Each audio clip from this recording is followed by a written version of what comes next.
Hello नमस्कार दोस्तों, कैसे हैं आप सब। उम्मीद है आप लोग अच्छे होंगे, स्वस्थ होंगे। आज की वीडियो में हम लोग बैसाख पूर्णिमा की व्रत कथा को सुनेंगे। सनातन हिंदू धर्म में पूर्णिमा तिथि का बहुत अधिक महत्व माना जाता है। इसलिए इस दिन बहुत से भक्तजन भगवान श्री हरि विष्णु जी की विशेष कृपा प्राप्त करने के लिए पूर्णिमा के व्रत का पालन बड़े ही विधि विधान से करते हैं। पूर्णिमा का व्रत भगवान विष्णु जी को समर्पित होता है।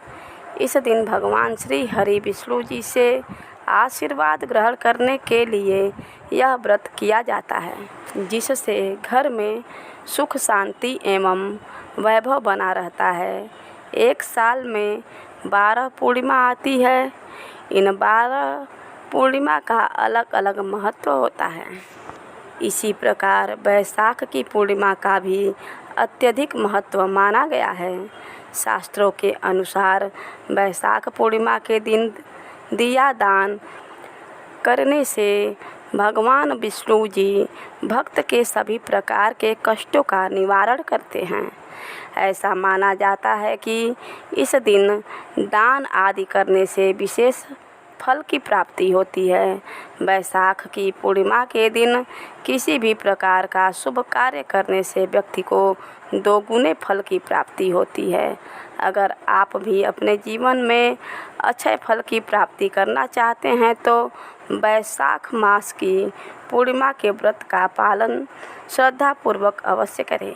ऐसा करने से आपके जीवन में दुखों का अंत होकर सुख का आगमन होगा। आइए सुनते हैं बैसाख पूर्णिमा की व्रत कथा।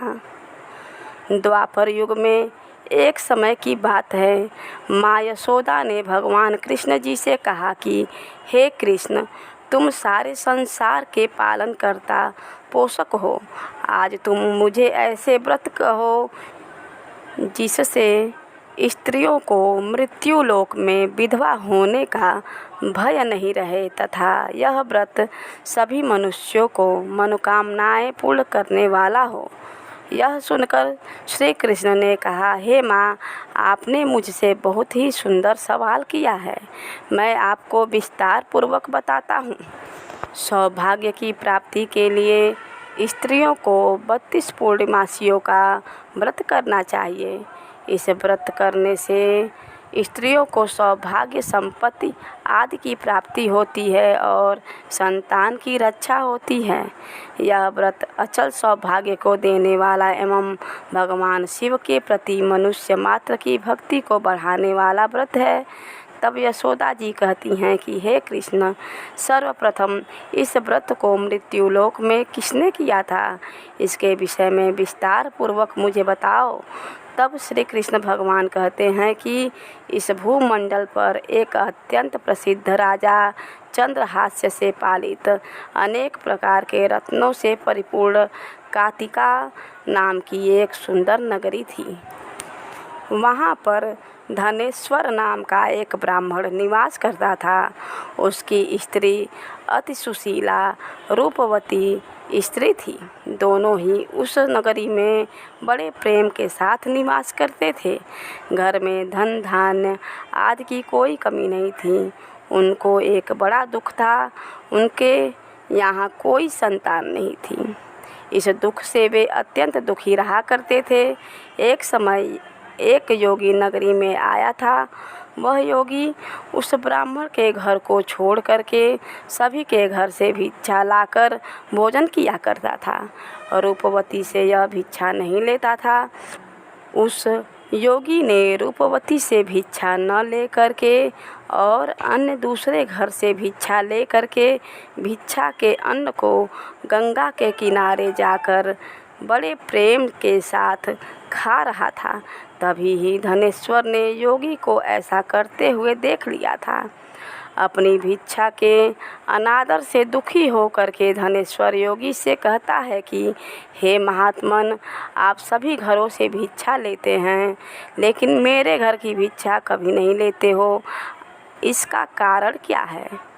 तब योगी ने कहा कि मैं निसंतान के घर की भीख पतितों के अन्न के समान हो जाती है, और जो पतितों का अन्न खाता है वह भी पतित यानी पापी हो जाता है। क्योंकि तुम निसंतान हो, तुम्हारे यहाँ कोई संतान नहीं है, अतः पतित हो जाने के भय से तुम्हारे घर की भिक्षा नहीं लेता हूँ। धनेश्वर यह बात सुनकर अपने मन में बड़ा दुखी हुआ और हाथ जोड़ करके योगी के पैरों पर गिर पड़ा तथा आतुर भाव से कहने लगा कि हे महाराज, ऐसा है तो आप मुझे कोई पुत्र प्राप्ति का उपाय बताइए। आप सब कुछ जानने वाले हैं, आप मुझ पर अवश्य कृपा करें। धन की मेरे यहाँ कोई कमी नहीं है, लेकिन पुत्र यानी संतान न होने के कारण बहुत दुखी हो गया हूँ। मेरे इस दुख का हरण कर लीजिए, आप सामर्थ्यवान हैं। तब योगी जी यह सुनकर कहने लगे कि हे ब्राह्मण, तुम चंडी देवी की आराधना करो। तब ब्राह्मण घर आकर अपनी पत्नी को पूरी वृत्तांत कहकर स्वयं वन में चला गया। वहाँ पर उसने चंडी की उपासना की। चंडी ने 16वें दिन उसको स्वप्न में दर्शन दिया और कहा कि हे धनेश्वर, जा, तेरे यहाँ पुत्र होगा, लेकिन उसकी 16 वर्ष की आयु में मृत्यु हो जाएगी। यदि तुम दोनों स्त्री पुरुष 32 पूर्णमासी का व्रत श्रद्धापूर्वक और विधि विधान पूर्वक करोगे तो वह दीर्घ आयु हो जाएगा। जितनी तुम्हारी सामर्थ्य हो उतने आटे के दिए बनाकर शिव जी का पूजन करना, लेकिन पूर्णमासी को 32 हो जाना चाहिए।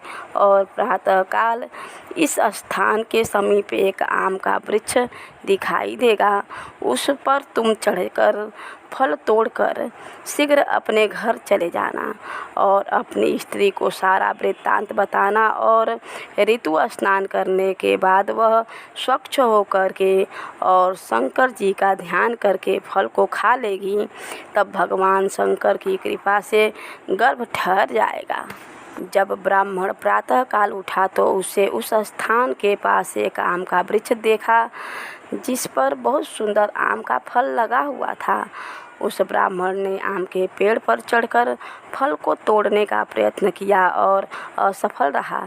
तब उसने भगवान गणेश की वंदना करने लगा। इस प्रकार भगवान गणेश की प्रार्थना करने पर उनकी कृपा से धनेश्वर ने आम का फल तोड़ लिया और अपनी स्त्री को लाकर दे दिया। धनेश्वर की स्त्री कहे अनुसार फल को खा लिया और वह गर्भवती हो गई। देवी जी की असीम कृपा से एक पुत्र की प्राप्ति हुई थी। उन्होंने उसका नाम देवीदास रखा। बालक अपने पिता के घर में बड़ा होने लगा। भवानी कृपा से वह बालक पढ़ने में बहुत ही होशियार था। दुर्गा जी के आज्ञा अनुसार उसकी माता ने 32 पूर्णमासी के व्रत रखना शुरू कर दिया था, जिससे बालक दीर्घ आयु हो जाए। 16वां साल लगते ही देवीदास के पिता को बहुत चिंता हो गई थी, कहीं उसके पुत्र की मृत्यु इस साल नहीं हो जाए। इसलिए उन्होंने अपने मन में विचार किया कि यह दुर्घटना उनके सामने हो गई तो वो कैसे सहन कर पाएंगे।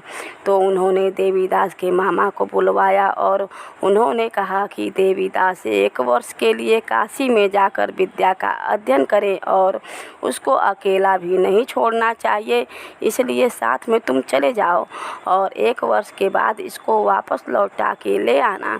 तब सारा प्रबंध करके उनके माता पिता ने देवीदास को एक घोड़े पर बैठाकर उसके मामा को उसके साथ ही भिजवा दिया। किंतु ये बात उसके मामा या और किसी को पता नहीं थी। धनेश्वर ने अपनी पत्नी के साथ माता भगवती के सामने मंगल कामना एवं दीर्घ आयु के लिए भगवती की आराधना पूर्णमासियों का व्रत करना आरंभ कर दिया। इस प्रकार उन्होंने 32 पूर्णमासियों का व्रत पूरा किया। एक दिन मामा और भांजा रात्रि बिताने के लिए एक गांव में ठहरे थे। वहां एक ब्राह्मण की सुंदर लड़की का विवाह होने वाला था। जहां बारात रुकी थी वहां पर देवीदास और उनके मामा ठहरे हुए थे। इसके बाद लड़की ने देवीदास से विवाह को अपना पति मान लेती है और उससे ही विवाह करने के लिए कहती है। लेकिन देवीदास ने अपनी आयु के बारे में बताता है, लेकिन इस लड़की ने कहा कि जो गति आपकी होगी वही मेरी होगी। हे स्वामी, आप उठिए और भोजन कर लीजिए। इसके बाद देवीदास और उसकी पत्नी दोनों ने भोजन किया। सुबह देवीदास ने अपनी पत्नी को 3 नगों से जुड़ी एक अंगूठी और रुमाल दिया। मेरा मरण और जीवन देखने के लिए एक पुष्प वाटिका बना लो। जब मेरा प्राण अंत होगा तो ये फूल सूख जाएंगे, ये फिर से हरे भरे हो जाए तो जान लेना कि मैं जीवित हूँ। भगवान कृष्ण कहते हैं कि हे माता, देवीदास विद्या अध्ययन के लिए काशी चला गया। कुछ समय बीत जाने के बाद सर्प देवीदास के पास आता है और देवीदास को डसने का प्रयास करता है, लेकिन व्रतराज के प्रभाव से देवीदास को काट नहीं पाया, क्योंकि उसकी माता ने पहले ही 32 पूर्णिमासी के व्रत पूरे कर चुकी थी। इसके बाद काल स्वयं वहां आया और उसके शरीर से उसके प्राणों को निकालने का प्रयत्न करने लगा, जिससे वह मूर्छित होकर पृथ्वी पर गिर पड़ा। भगवान की कृपा से माता पार्वती के साथ शंकर जी वहां पर गए। माता पार्वती ने शंकर जी से कहा कि इसकी माता ने पहले 32 पूर्णिमासी का व्रत किया है और आप उसको प्राण दान दें। इस प्रकार शिवजी उसको प्राण दान देते हैं और काल को भी पीछे हटना पड़ा। देवीदास स्वस्थ होकर पुनः बैठ गया। उधर उसकी स्त्री उसके काल की प्रतीक्षा किया करती थी। जब उसने देखा कि पुष्प वाटिका में पुष्प और पत्ते नहीं रहे तो उसको अत्यंत आश्चर्य हुआ, लेकिन जब वाटिका हरी भरी हो गई तो वह जान गई कि उसके पति को कुछ नहीं हुआ है। यह देख करके वह बहुत ही प्रसन्न हुई और अपने पिता से कहने लगी कि पिताजी, मेरे पति जीवित हैं, आप उनको खोजो। 16वां साल बीत जाने पर देवीदास अपने मामा के साथ काशी से वापस चल दिया। उधर उनके ससुर घर से उनको खोजने के लिए जाने वाले ही थे, लेकिन वे मामा भांजे वहां पहुंच गए। ससुर उनके अपने घर में ले गया और नगर निवासी वहां पर एकत्रित हो गए और उन्होंने निश्चय किया कि इस कन्या का विवाह इस ही बालक के साथ हुआ था। कन्या ने भी लड़के को पहचान लिया था।